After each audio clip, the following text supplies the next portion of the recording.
2017 महाराष्ट्र न्यायालय होळकर प्रबोधिनी विचार मंचाच्या वतीनं हायकोर्टामध्ये या ठिकाणी आपण केस दाखल केली। त्या केसचा निकाल या ठिकाणी आता लागलेला आहे आणि ती केस या ठिकाणी धनगरच्या आरक्षणाच्या विरोधामध्ये केली आणि खिल्लारी कुटुंबाला या ठिकाणी धनगर एसटीचं प्रमाणपत्र मिळाल्यामुळे या महाराष्ट्रातले 3.5% कोटी धनगर समाज हा एसटी आरक्षणापासून वंचित राहिला। पण या ठिकाणी हे खिल्लारी कुटुंबाला एसटी आरक्षणाचं प्रमाणपत्र मिळालं कसं, हा इतिहास या ठिकाणी प्रचंड आहे। म्हणून तत्कालीन मुख्यमंत्री त्यावेळेस 2014 साली बारामध्ये या ठिकाणी आपण उपोषण केलं। त्यावेळेस देवाभाऊ सन्माननीय देवाभाऊ या राज्याचे विरोधी पक्षनेते होते, त्यांनी सांगितलं की तुम्ही आम्हाला मतदान करा, आम्ही सत्तेवर बसल्यानंतर धनगरांना पहिल्या कॅबिनेटमध्ये या ठिकाणी धनगरांच्या आरक्षणाचा प्रश्न सोडवू। पण गेले 2014 पासून 2025 उजाडलं ते सन्माननीय देवाभाऊला धनगर आरक्षणाची या ठिकाणी आठवण सुद्धा येत नाही, त्यांना जाग होत नाही आणि त्यांना जागा करण्यासाठी या ठिकाणी आपण जमलेलो आहोत। म्हणून या ठिकाणी आपल्याला वोट द्यायचं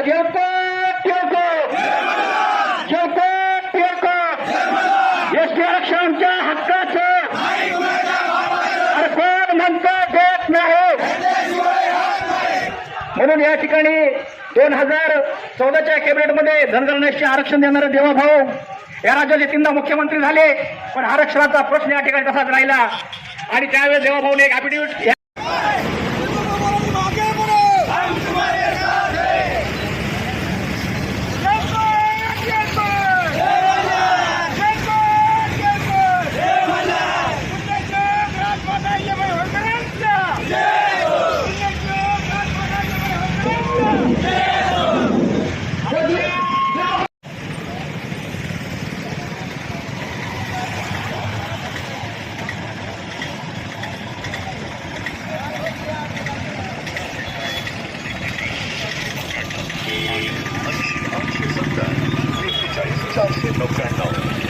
आगे बढ़ो, हम तुम्हारे साथ